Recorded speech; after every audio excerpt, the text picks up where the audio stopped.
Good morning વિદ્યાર્થી મિત્રો આજના લેક્ચરમાં આપ સૌનું હાર્દિક સ્વાગત છે.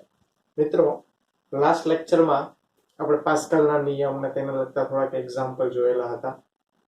બરાબર, કે જે હાઇડ્રોસ્ટેટિક એટલે કે ભાઈ પ્રવાહી જ્યારે સ્થિર અવસ્થામાં હોય તેને લગતા થોડાક એક્ઝામ્પલ જોયેલા હતા. આજે આપણે હાઇડ્રોડાયનેમિક્સ એટલે કે પ્રવાહી તરલ જ્યારે શું હશે ભાઈ, ગતિમાં હશે. તો ગતિમાં હોય ત્યારે તેના માટે આપણે સમીકરણ, મેન સમીકરણ આપણા ચેપ્ટરનું ખ્યાલ છે ને બધાને, બર્નોલી સમીકરણ. તો બર્નોલી સમીકરણ, તેના ઉપયોગો, તેને લગતા એક્ઝામ્પલ આજે આપણે કેલ્ક્યુલેટ કરવાના છે. ચાલો તેની વાત કરીએ તો એકદમ સિમ્પલ છે. પહેલા તો બર્નોલી સમીકરણ, એના પહેલા આપણે સાતત્ય સમીકરણ છે તેના વિશે આપણને ખબર હોવી જોઈએ ભાઈ. સાતત્ય સમીકરણ A1V1 is equal to A2V2. બરાબર છે ને? ચાલો, બર્નોલી સમીકરણ આપણે કઈ રીતે દર્શાવતા? 1/2 P plus 1/2 rho V square plus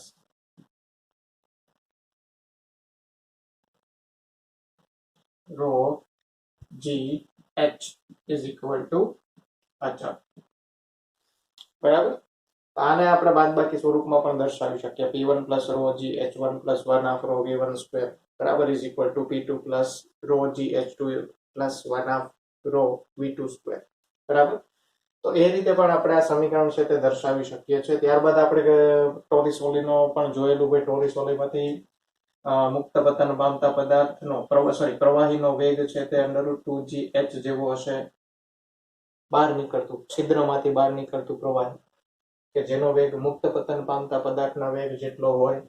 ત્યારબાદ આપણે વેન્ચુરી મીટર જોયેલું, તેમાં પણ આપણે V1 ફાઇન્ડ કરેલો યાદ છે ને? બરાબર, V1 ને કરતા ના બનાવતા આપણે P1 - P2 સમીકરણ લખીએ તો આવશે 1/2 rho V1 square કૌંસમાં A1 square by A2 square -1. સમીકરણ યાદ છે ને? હવે V1 square ને કરતા બનાવતા છેદમાં ચાલ્યું જશે. બરાબર, તો આ બધા સમીકરણને લગતા આપણે એક્ઝામ્પલ કરવાના છે. ચાલો ફર્સ્ટ એક્ઝામ્પલ જોઈએ ભાઈ. Box number 4. અદબનીય પ્રવાહી આકૃતિમાં દર્શાવ્યા મુજબ વહે છે. તો નીચેના છેડામાં પ્રવાહીનો વેગ શોધો. બરાબર, આમાં આકૃતિ થોડીક અધૂરી છે તે હું કમ્પ્લીટ કરી દઉં અહીંયા, કેમ કે એકમાં આપણને ક્ષેત્રફળ નથી આપેલું. પહેલો એક્ઝામ્પલ, ચાલો આ રીતે એક આકૃતિ છે.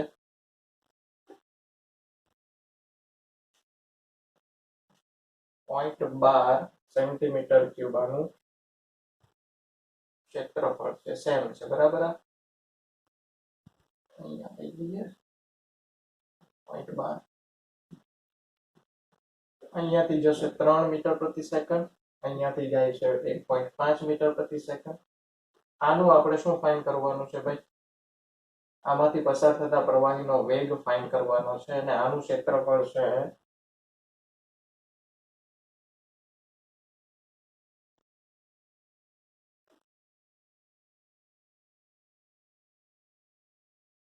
0.18 સેન્ટીમીટર. બરાબર, ચાલો તો ઇક્વેશન આપણી પાસે સિમ્પલ છે, AV. તો આમાં શું થશે ભાઈ? આ એક બાજુથી આવે છે ઇઝ ઇક્વલ ટુ આ બંને બાજુ, બંનેનો સરવાળો કરી દો. સિમ્પલ એકદમ. A1V1 ઇઝ ઇક્વલ ટુ 1 આને ગણો, આને 2 ગણો, આને 3 ગણશો તો શું આવશે? A2V2 plus A3V3. બરાબર, ચાલો તો આ V3 આપણે ફાઇન્ડ કરવો છે. તો A1V1 minus A2V2 divide by A3 કરીશું તો આપણને V3 મળશે. તો V3 બરાબર A1 કેટલો છે ભાઈ?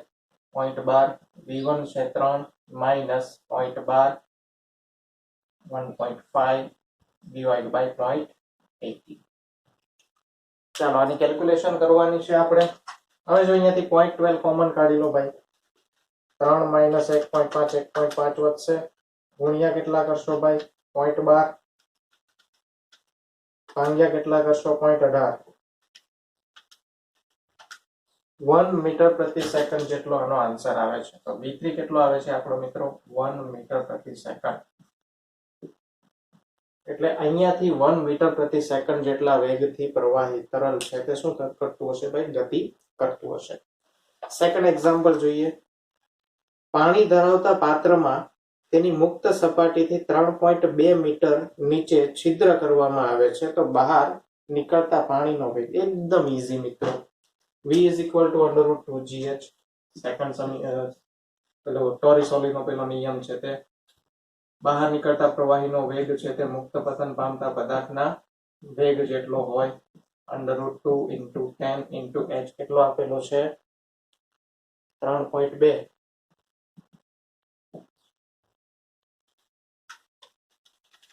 3.2 ગુણ્યા 2 ગુણ્યા 10 એટલે 64 √64 એટલે કે 8 મીટર પ્રતિ સેકન્ડ છે ને? એકદમ ઈઝી. 8 મીટર પ્રતિ સેકન્ડ જેટલો એનો વેગ હશે બહાર નીકળતા પ્રવાહીનો. થર્ડ એક્ઝામ્પલ જુઓ. આકૃતિમાં દર્શાવ્યા પ્રમાણે સમક્ષિતિજ નળીમાં પાણી વહે છે. હવે A અને B વચ્ચેનું જે પાણીનું દબાણ છે તે 600 ન્યૂટન પર મીટર સ્ક્વેરમાં બદલાય છે. મિત્રો આ બદલાય છે એનો મતલબ શું થાય? બદલાય છે એનો મતલબ કે અહીંયા જે 600 ન્યૂટન પ્રતિ મીટર સ્ક્વેર આપેલું છે તે દબાણ તફાવત આપેલો છે એટલે કે P1 - P2 હશે. તો P1 - P2 આપણને આપેલું છે 600 ન્યૂટન પ્રતિ મીટર સ્ક્વેર અને તેમના ક્ષેત્રફળ કેટલા છે ભાઈ? 30 સેન્ટીમીટર સ્ક્વેર છે અને 15 સેન્ટીમીટર સ્ક્વેર છે. તો વહેતા પાણીનો દર શોધો. તો અહીંયા આપણે કયું સમીકરણ યુઝ કરવાનું છે ભાઈ? વેન્ચુરી મીટર વાળું સમીકરણ આપણે અહીંયા યુઝ કરવાનું છે. પહેલા શું આપેલું છે તે લખી લઈએ ભાઈ. અહીંયાથી કરીએ, સમય જશે. ચાલો, શું આપેલું છે? પહેલા A1 આપેલો છે. A1 કેટલો છે ભાઈ? 30 સેન્ટીમીટર સ્ક્વેર. A2 કેટલો છે? 15 સેન્ટીમીટર સ્ક્વેર.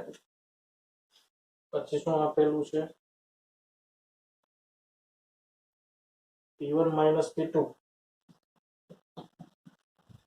600 ન્યૂટન પ્રતિ મીટર સ્ક્વેર.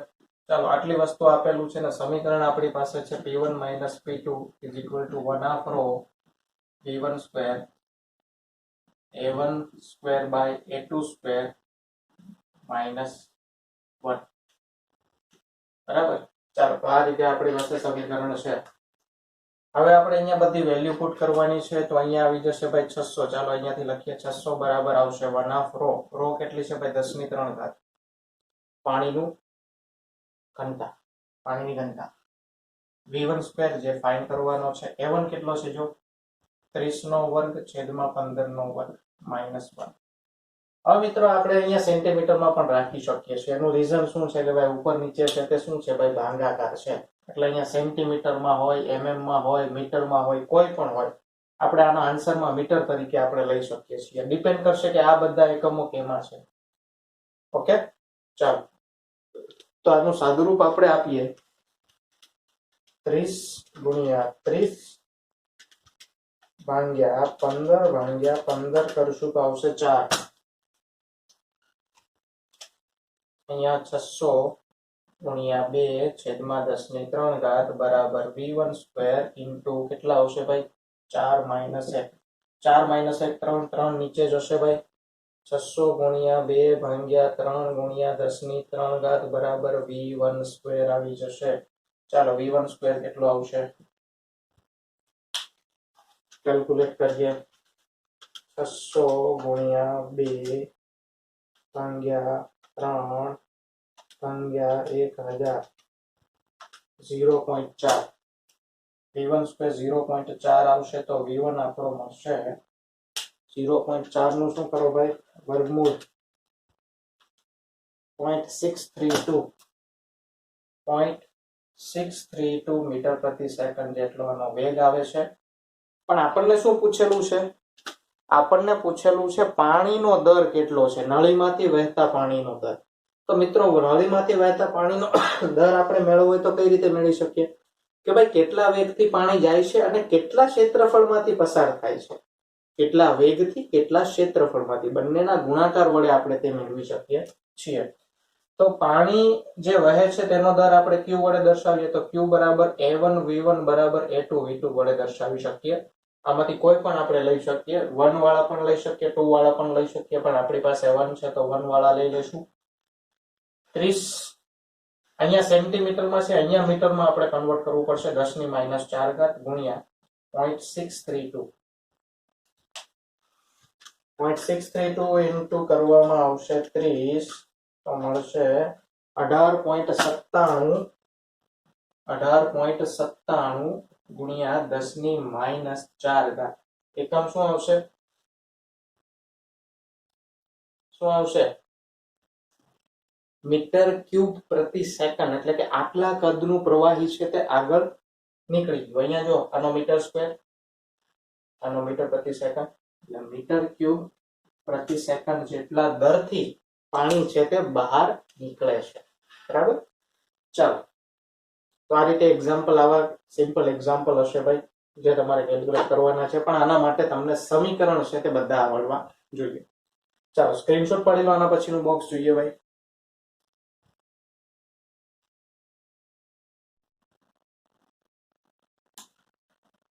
ચાલો વિદ્યાર્થી મિત્રો, તો આપણે આગળ વધીએ. તો આપણે આગળ જોવાનું છે ભાઈ શાંતા વિશે. તો શાંતા એટલે તમને ખબર છે કે જે તરલમાં જે ઘર્ષણ બળ લાગે છે તેને આપણે શાંતા વડે દર્શાવીએ છીએ.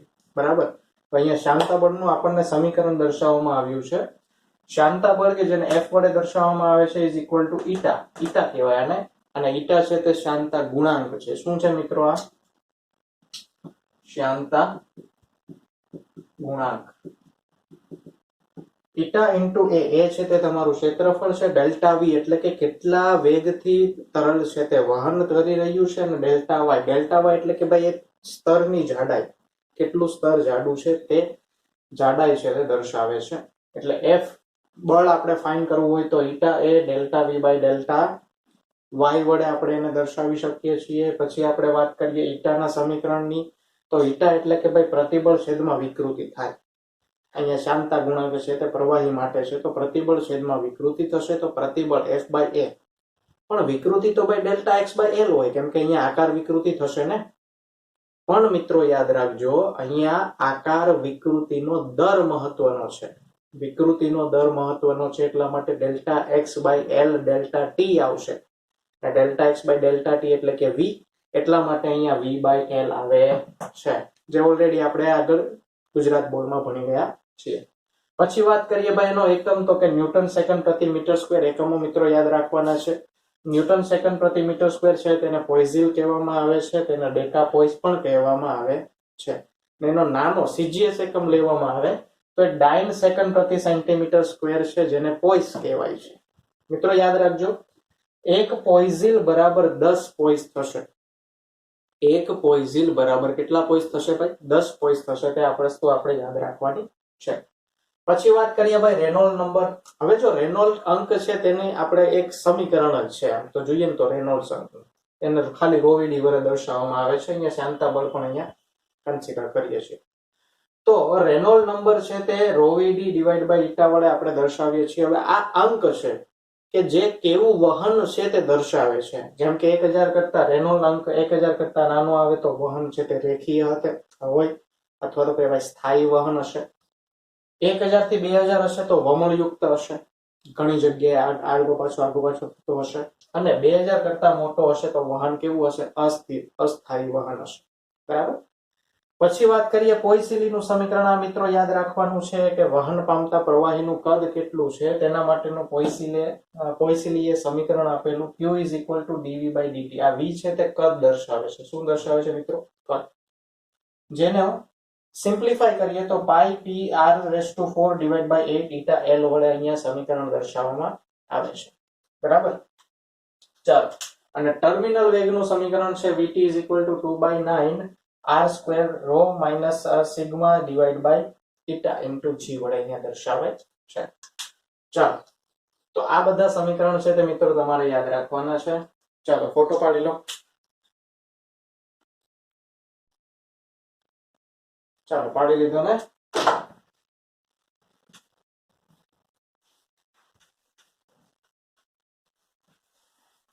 હવે આપણે ડાયરેક્ટ એક્ઝામ્પલ ઉપર જઈશું ભાઈ.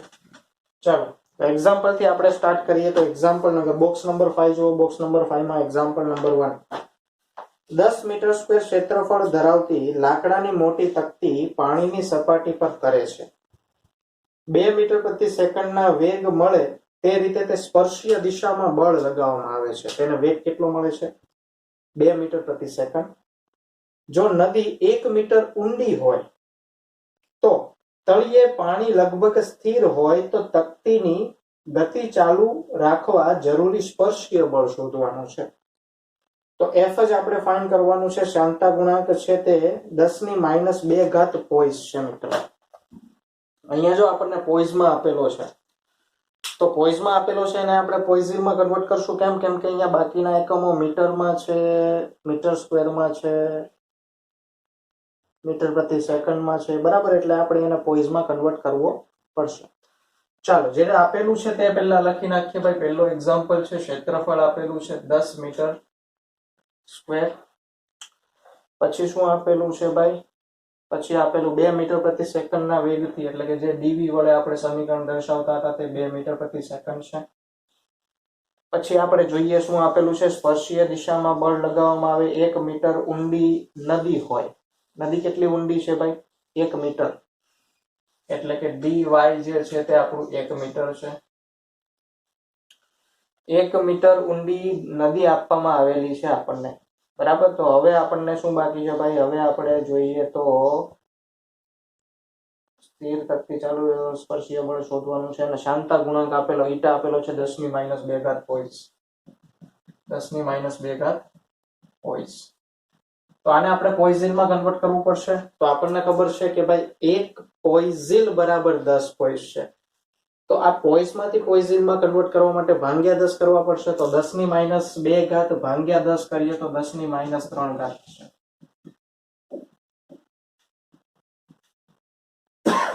પોઈઝિલ અથવા તો ડેકા પોઈસ, બરાબર. એ રીતે આપણે દર્શાવી શકીએ. તો ઇક્વેશન આપણી પાસે છે મિત્રો. ઇક્વેશન આપણી પાસે કયું છે? F is equal two eta a dv by dy. ચાલો, સમીકરણમાં વેલ્યુ પુટ કરો બધી. eta કેટલો છે? 10⁻3 ગુણ્યા ક્ષેત્રફળ 10 ગુણ્યા dv છે 2, છેદમાં 1 લખવાની જરૂર નથી. અહીંયા કેટલો આવશે? 10⁻2 આવશે. તો 2 ગુણ્યા 10⁻2 ન્યૂટન પર મીટર સ્ક્વેર. સોરી, બળ છે ને, દબાણ થોડુંક છે, ન્યૂટન. તો 2 ગુણ્યા 10⁻2 ન્યૂટન છે તે આપણું સમીકરણ, સોરી, આન્સર આવી જાય છે. ચાલો, નેક્સ્ટ આપણે જોઈએ ભાઈ. 1 મીટર બાજુની લંબાઈ ધરાવતી ચોરસ પ્લેટ બીજી ચોરસ પ્લેટને સમાંતર 4 મીટર પ્રતિ સેકન્ડના વેગથી ગતિ કરે છે. હવે બે ચોરસ પ્લેટ છે.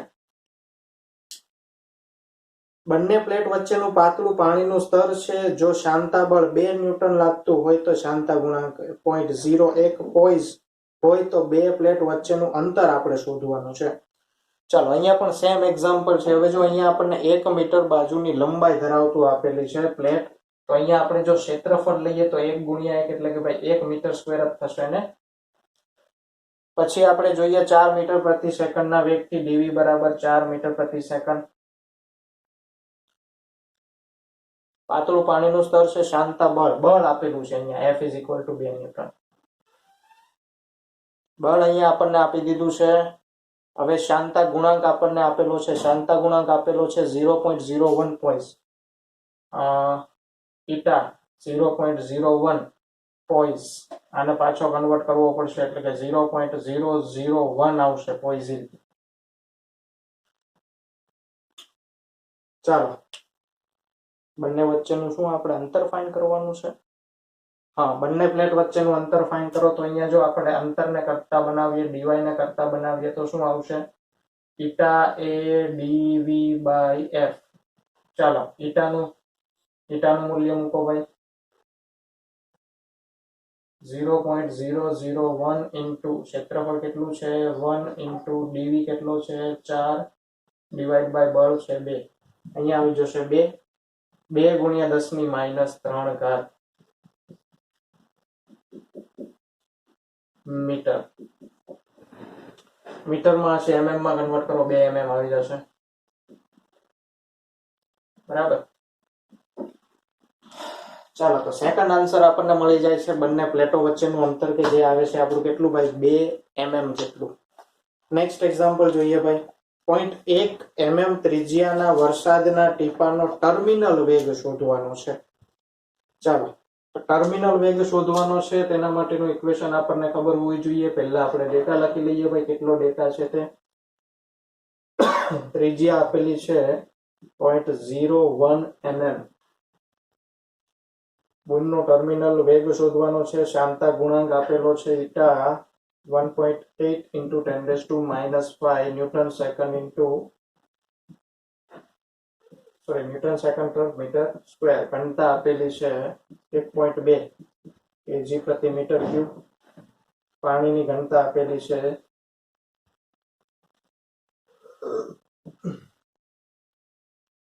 1000 kg પ્રતિ મીટર ક્યુબ. જી આપેલો છે 10 મીટર પ્રતિ સેકન્ડ સ્ક્વેર. ઉત્પ્લાવક બળ છે તે આપણે અવગણવાનું છે. તો અહીંયા આપણે ટર્મિનલ વેગ ફાઇન્ડ કરવાનો છે. સમીકરણ આપણને આવડવું જોઈએ ભાઈ. સમીકરણ છે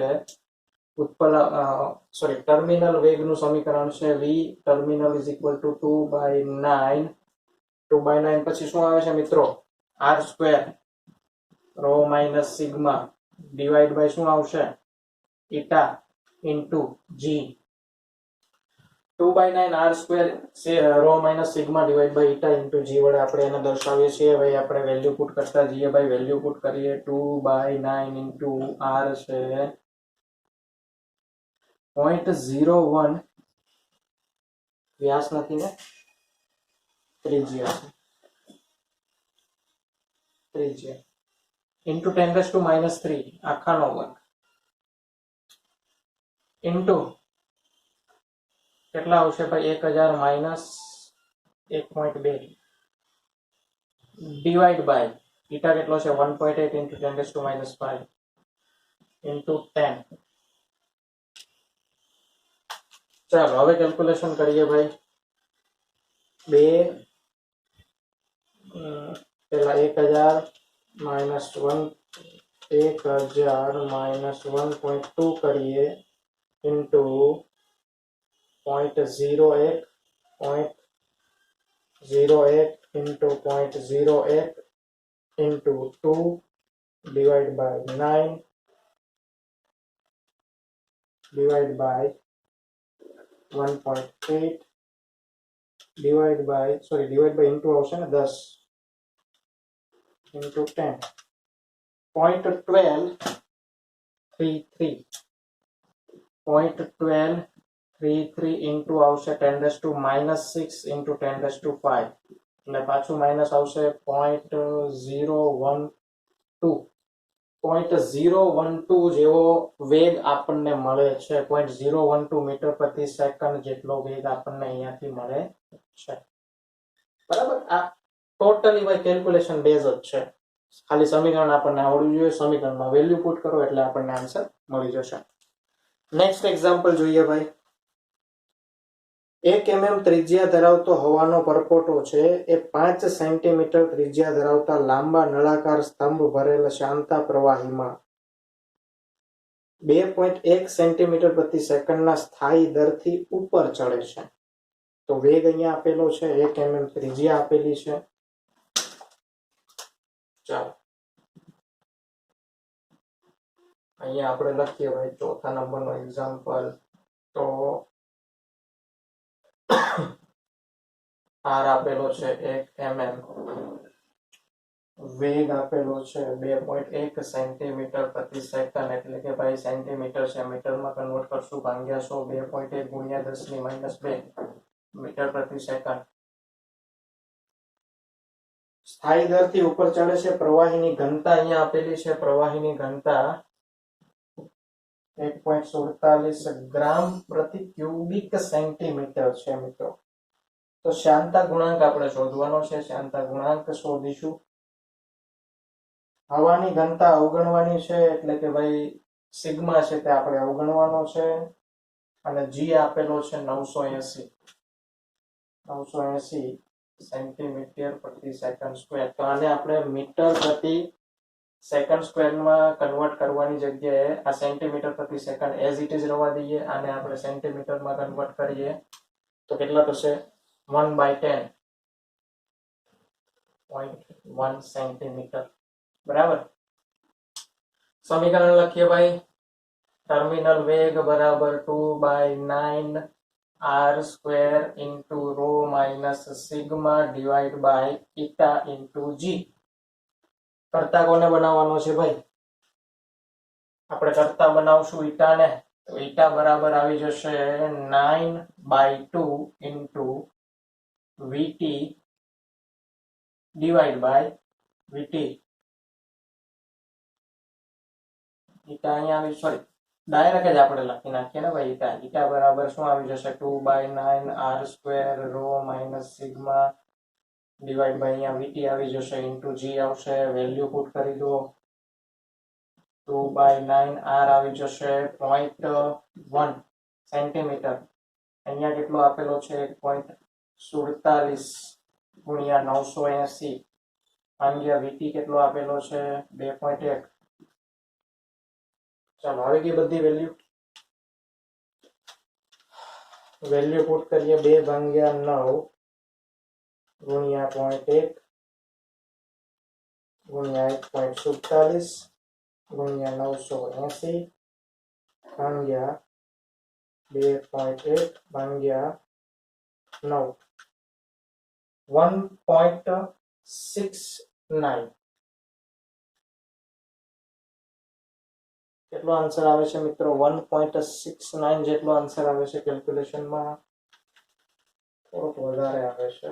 2 ગુણ્યા 0.1 ગુણ્યા 1.47 ગુણ્યા 980 ભાગ્યા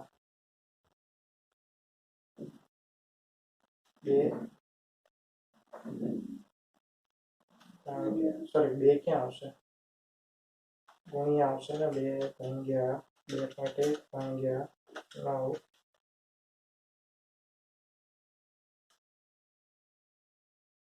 mm છે. ગ્રામ પ્રતિ ક્યુબિક સેન્ટીમીટર છે. 980 છે. 2.1 છે. 1 mm 0.1 સેન્ટીમીટર બરાબર છે. સોરી r² છે અહીંયા. એટલે મેં કીધું કેમ ભૂલ આવે છે. r² છે. ચાલો પાછી કેલ્ક્યુલેશન કરીએ. 2 ગુણ્યા 0.1 ગુણ્યા 0.1 ગુણ્યા 1.47 ગુણ્યા 980 ભાગ્યા 2.1 ભાગ્યા 9 કરીશું તો 1.524 એટલે કે 1 પોઈન્ટ ઈટા આવે છે 1.52 અને એકમ શું આવશે મિત્રો? પોઈઝિલ નહીં, પોઈઝ આવશે. સેન્ટીમીટરમાં છે ને ભાઈ. તો 1.52 પોઈઝ જેટલો અહીંયા આપણને આન્સર મળે છે. ખ્યાલ આવ્યો ભાઈ બધાને? ખબર પડી ને? નેક્સ્ટ એક્ઝામ્પલ જોઈએ ભાઈ. પ્રવાહી બે શ્રેણીમાં જોડેલ કેસ નળીમાં પસાર થાય છે. તેની લંબાઈ અનુક્રમે L અને 2L છે. ત્રિજ્યા અનુક્રમે R અને 2R છે. તો પ્રથમ અને બીજી નળીમાં દબાણ તફાવતનો ગુણોત્તર શોધો. તો મિત્રો આ દબાણ તફાવતનો જે ગુણોત્તર શોધવાનો છે તે આપણે વહનના દર પરથી મેળવી શકીએ, કેમ કે વહનનો દર તો સમાન જ હશે ને. તો વહનના દરનું સમીકરણ આપણી પાસે શું હતું ભાઈ? વહનનો દર Q બરાબર dV/dt. બરાબર. તો આ વહનના દરનું જે સમીકરણ છે તે આપણને ખ્યાલ હોવું જોઈએ. અહીંયા આવી જશે πp r4 into L into theta square. બરાબર. તો આ સમીકરણ આપણને યાદ રહેવું જોઈએ. અહીંયા 8 આવશે ને, 8 L theta square. બરાબર. તો અહીંયા આપણે જોઈ શકીએ છીએ કે ભાઈ P R અને L વચ્ચેનો તફાવત. હવે આ બંને કન્ડિશન સેમ જ થશે. વહનનો દર છે તે બંને પાઇપ માટે સરખો જ હશે. એક સાથે જોડેલી હોય તો, બે શ્રેણીમાં જોડેલી છે એટલે વહનનો દર તો બંનેમાં સરખો જ હશે. બરાબર. તો એમાં એકની લંબાઈ L છે, બીજાની લંબાઈ 2L છે, ત્રિજ્યા છે તે R છે અને 2R છે. તો દબાણ તફાવતનો ગુણોત્તર શોધવાનો છે. એટલે મતલબમાં આપણે ખાલી આમાં શું ફાઇન્ડ કરવાનું છે ભાઈ? દબાણ તફાવત ફાઇન્ડ કરવાનો છે કે ભાઈ દબાણનો તફાવત છે તે કેટલો છે. તો આમાં દબાણનો રેશિયો આપણે આમાંથી મેળવી શકીએ ભાઈ.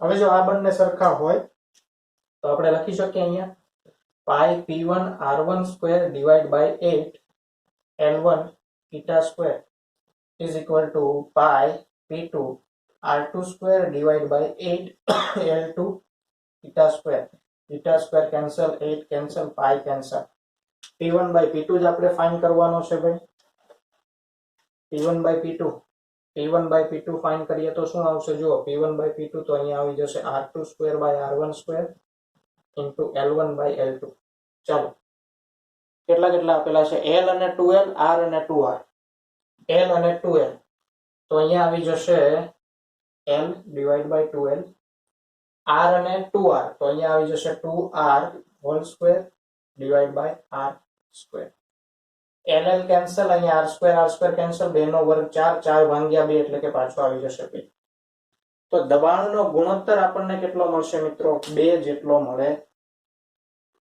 એક જ મિનિટ અહીંયા આપણે કંઈક ભૂલ કરેલી હોય એવું લાગે છે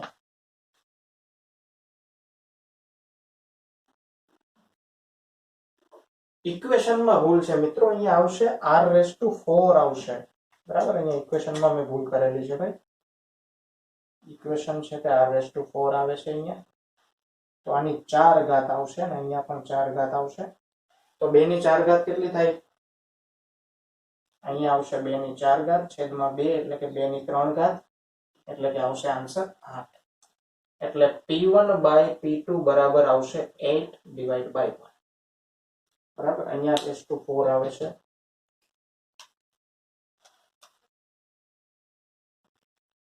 pi p r4 l 8l theta square okay ચાલો તો આ રીતે મિત્રો આપણે બોક્સ નંબર 5 ના એક્ઝામ્પલ પણ પૂર્ણ થાય છે તો આ બધા એક્ઝામ્પલ મિત્રો સમીકરણ બેઝ ઉપર છે એટલે સમીકરણ તમને યાદ હશે તો તમે ઈઝીલી આને કેલ્ક્યુલેટ કરી શકશો બરાબર ચાલો તો આ સાથે આપણો અહીંયા લેક્ચર કમ્પ્લીટ કરીએ છીએ ભાઈ નેક્સ્ટ લેક્ચરમાં આપણે પાછા મળીશું થેન્ક યુ